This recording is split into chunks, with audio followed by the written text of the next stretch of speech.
So today we're featuring our exclusive plant stand. Now this plant stand is really special to us not only because it's exclusive for Sturbridge Yankee Workshop, but it's also proudly made right here in Maine, and it features a really beautiful cherry stain on all of the wood pieces featured here. Now to begin assembly, we want to first make sure we have all of our parts. We have 4 plant stand legs with the screws attached at the bottom, 4 washers, 4 wing nuts, our plant stand top, and a bottom shelf. To begin, we'll flip our plant stand top over and grab one of our legs, turning it upside down, sliding the screw into the hole into the corner there, making sure it's nice and tight.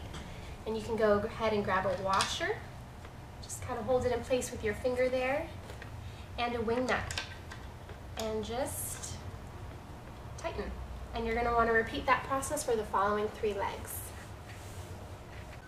Alright, so the second part of our plant stand assembly requires us to attach the bottom shelf.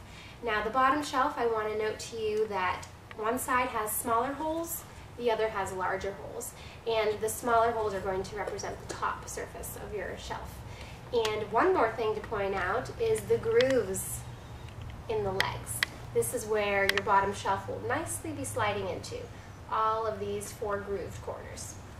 We have found that the easiest way to attach the bottom shelf is to flip the plant stand over and then just kind of jimmy the shelf in to the corners. Feel free to stretch the sides out a little bit. Don't be afraid to do that. And once you get 3 sides in, as I have here, the 4th one should kind of pop right into place like that. All sides pushed in tightly.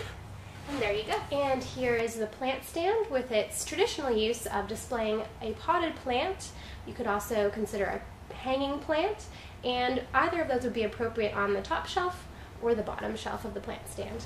A second use for our plant stand would be to actually use it as a bedside table or a small accent table in any other room of your home. And you see here we have it displayed with just some small decoratives, a candle, and one of our carved bird decoratives. And on the bottom shelf we have just a glass vase filled with some seasonal decoratives. You could also consider filling a jar with potpourri and even display some books there, so you have it right handy at your bedside. And a third way to use our exclusive plant stand is to use it as a unique telephone stand. Here we have it displayed with our vintage desk phone, and then we're utilizing the bottom shelf just to display some faux flowers in a vase.